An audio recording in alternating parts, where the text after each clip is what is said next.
Bueno chicos, este es el último video de la farmacología endocrinológica que vamos a ver. Por supuesto que todo es acotado a lo más usual, a lo que más se ve en la práctica clínica, pero es muchísimo más amplio.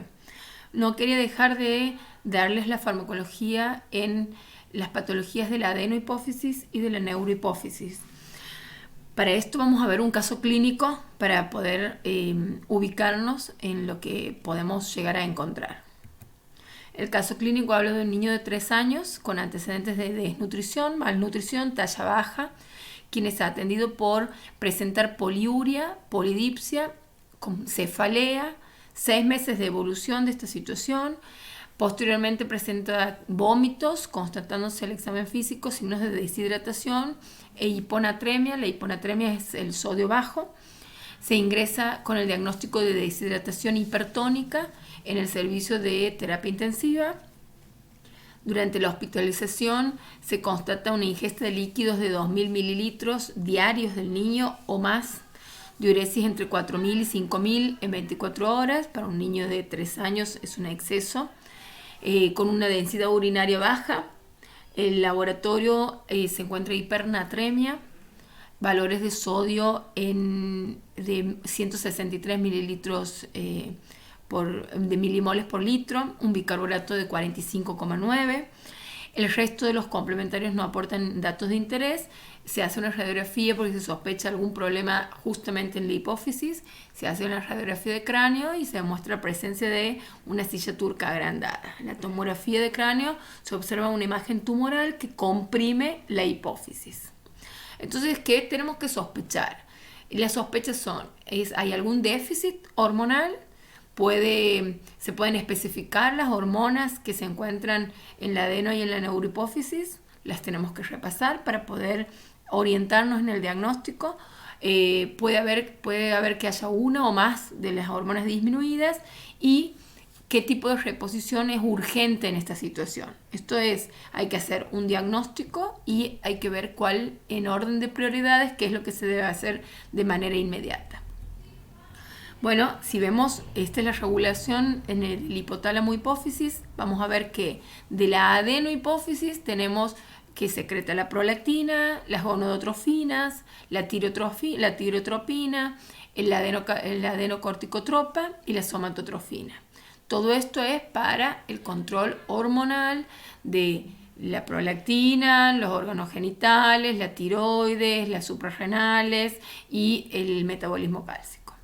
Pero en la neurohipófisis nosotros tenemos la secreción de oxitocina, que va a la glándula mamaria y va a hacer contracciones uterinas para el parto, para la situación de parto, y tenemos la hormona antidiurética, que es la que va al nefrón, al tubo colector, y hace que nosotros no tengamos la diuresis de todo lo que se filtra.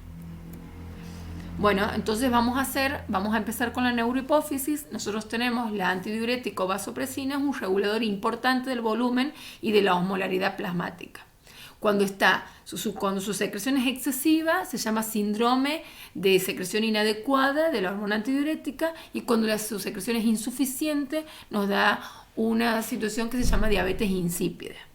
Bueno, nosotros para las secreciones inadecuadas de la hormona antidiurética tenemos para utilizar el conivaptano y el tolvaptano. En cambio tenemos para la reposición, cuando está disminuida, tenemos a la desmopresina, que se usa justamente en la diabetes insípida. Es un análogo sintético de la hormona antidiurética y se puede poner en gotas, en spray nasal, en comprimidos y ampollas.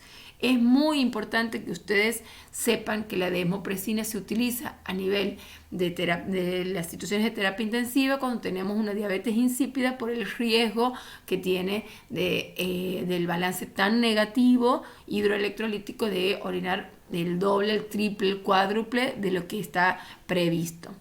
La oxitocina posee efectos fisiológicos en contracciones uterinas y en la lactancia, y la oxitocina sintética se utiliza también para darle tono al útero, para que cuando después de un parto o de una cesárea haya una contracción sostenida, cierre los vasos, haga hemostasia y la paciente no tenga una metrorragia, una histerorragia inmanejable. O sea, para la neurohipófisis nosotros usamos, para el síndrome, tenemos nuestros fármacos para el síndrome de la secreción inadecuada de la antidiurética, la vasopresina o desmopresina que se da para como análogo de la antidiurética y la oxitocina para determinadas situaciones farmacológicas. Bueno, la mayor parte de los casos de retraso de crecimiento nosotros vamos a tratarlas con hormona recombinante de crecimiento humano o la somatotropina. Esto se pone en forma subcutánea o intramuscular. Después tenemos otros análogos que se dan en el enanismo del Aarón, que vamos a ver cómo se ve, y el octiotrido, que es un péptido sintético de acción prolongada, que es un análogo de la somatostatina, indicado en donde, en la acromegalia, o sea, todo lo contrario del enanismo. Este sería para el análogo de la hormona, y para contrarrestar la hormona sería el octiotrido para la acromegalia. Hasta aquí vamos a ver las situaciones de la neurohipófisis y de la adenohipófisis, pero siguiendo con el tema de la prolactina, nosotros tenemos que la bromocriptina y la cabergolina son agonistas sintéticos de la dopamina. ¿Qué pasa? Cuando hay un hiperprolactinoma o hay una secreción inadecuada de prolactina, la prolactina da infertilidad, problemas de fatiga, problemas de piel, de faneras, de un montón de situaciones. Entonces nosotros tenemos que tratar la hiperprolactinemia con bromocriptina o cabergolina. Bueno, esa es una foto de la silla turca, un tumor de hipófisis. Cuando hablamos de trastornos en el eje hipotálamo, hipófisis y glándulas suprarrenales, tenemos que la cosintropina es una forma sintética de ACTH para las insuficiencias suprarrenales de ese origen, primaria o secundaria. Tenemos la metirapona, el ketoconazol y el mitotano, que son potentes inhibidores de la esteroidogénesis suprarrenal cuando, por ejemplo, en el síndrome de Cushing. Después tenemos otros medicamentos que son más del especialista, pero para que sepamos, análogos de la somatostatina que se usan en el síndrome de Cushing, que cursa con aumento de los corticosteroides y que cursan con obesidad central, hirsutismo, estrías, hipertensión, infertilidad, alopecia, arañas vasculares, etc., diabetes secundaria, etc. Con respecto a la farmacología de la reproducción, terminando ya con lo de la neurohipófisis, con la hipófisis, digamos, con los ejes hipofisarios que son de neuro y adenohipófisis, pasamos a la reproducción. En la farmacología de la reproducción vamos a ver cuáles son los mecanismos generales de los trastornos del aparato reproductor. Entre los mecanismos tenemos una alteración en el eje hipotálamo hipofisario gonadal que da infertilidad, crecimiento inadecuado de los tejidos en las hiperplasias, en los cánceres y en los tumores, y disminución de la secreción de estrógenos o andrógenos. Entonces, dentro de la alteración del eje tenemos los síndromes de ovarios poliquísticos y los prolactinomas, en donde nosotros tenemos medicación para contrarrestar estas hipersecreciones.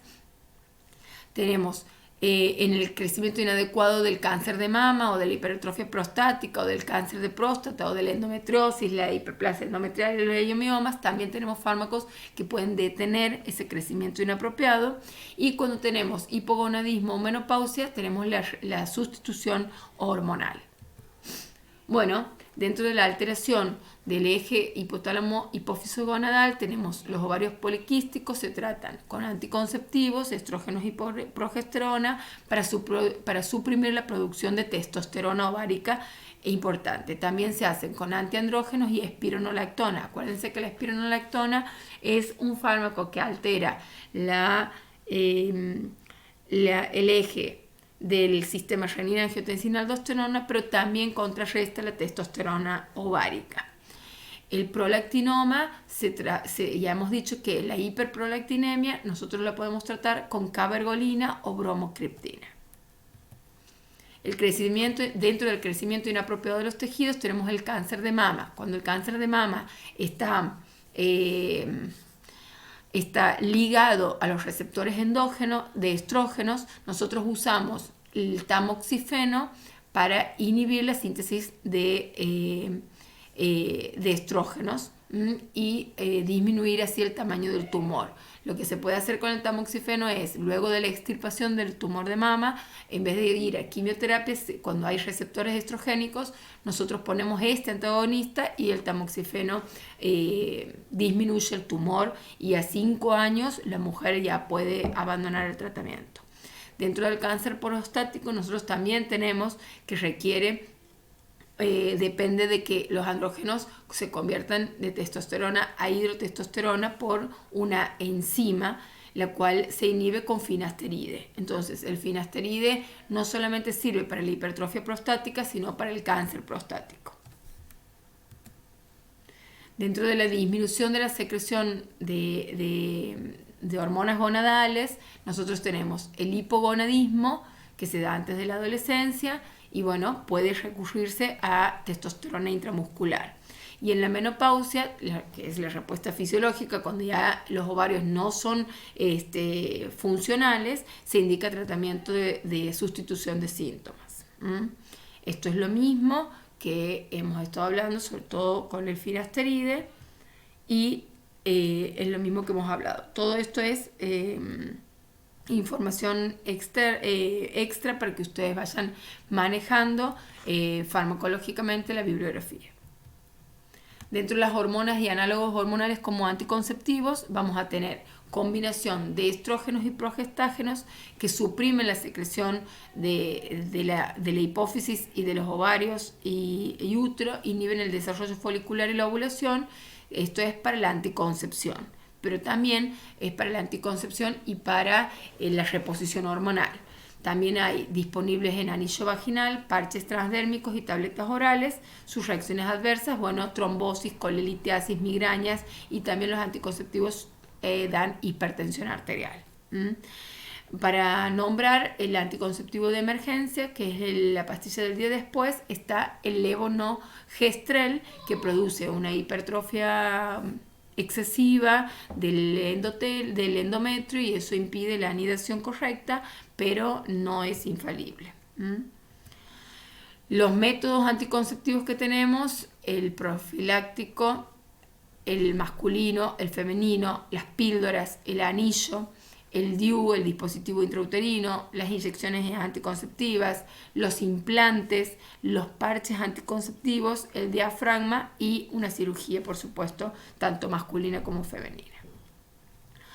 Este es, dentro del eje hipófiso-gonadal, todos los fármacos que intervienen, todos los grupos de fármacos que intervienen en el nivel del eje en cada uno de sus del metabolismo, tanto a nivel de testosterona como a nivel de estrogénico, para lograr un aumento, conversión o un déficit o un aumento de las hormonas. Simplemente para que ustedes lo tengan en cuenta, lo van a ver cuando cursen ginecología, lo van a ver cuando cursen urología, pero tiene que sonarles por lo menos, saber las reacciones adversas y para qué se utilizan. Hasta aquí llegamos, chicos. Descansen.